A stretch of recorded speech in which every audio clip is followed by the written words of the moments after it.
নমস্কার বন্ধুরা, মিম্পাস কুকিং হাউসে সবাইকে স্বাগতম। আজ আমি আপনাদের দেখাবো মুরগির মাংস কিভাবে খুব সহজেই রান্না করা যায়। এভাবে রান্না করলে সময় অনেক কম লাগে আর খেতে অনেক মজা লাগে। এভাবে রান্না করলে ভাত, রুটি, চিতই পিঠে, ছিটে রুটি সবটার সাথেই খেতে খুব মজা লাগে। তাহলে চলুন শুরু করা যাক। মাংস রান্না করার জন্য প্রথমে কড়াইতে পরিমাণ মতো তেল দিয়ে নেব। তেল গরম হয়ে গেলে আলুগুলো ভেজে উঠিয়ে নেব। আলুগুলো খুব ভালো করে লাল লাল করে ভেজে উঠিয়ে নেব। এর ভেতরে আমি হলুদ লবণ কিছুই দিইনি।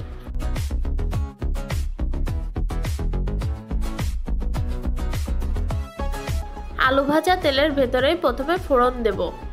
দিয়ে দিলাম দুটো শুকনো জাল, হাফ চামচ জিরে আর দুটো তেজপাতা। দিয়ে দিলাম 1 টেবিল চামচ রসুন বাটা। রসুন ভালোভাবে লাল লাল হওয়া পর্যন্ত ভাজবো। তারপরে দিয়ে দেব 1 চা চামচ পেঁয়াজ বাটা। এটাকেও ভালো করে ভেজে নেব। এরপরে দিয়ে দিলাম 1 চামচ আদা বাটা। এটাকেও ভালোভাবে ভেজে নেব।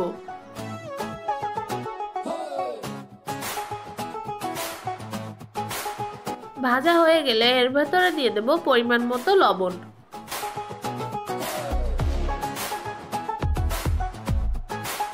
এর ভেতরে দিয়ে দিলাম কিছু গুঁড়ো মশলা।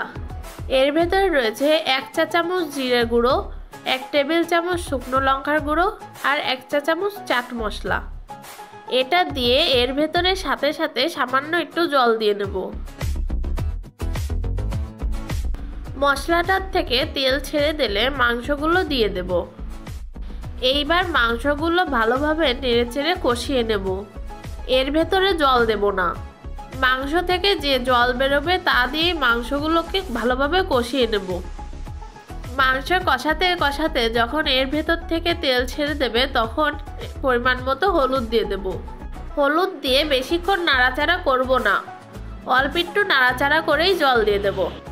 বেশিক্ষণ হলুদ দিয়ে ভাজি ভাজি করলে ঝোল কালো হয়ে যায়। এর জন্যই সাথে সাথে পরিমাণ মতো ঝোল করার জন্য জল দিয়ে দেব।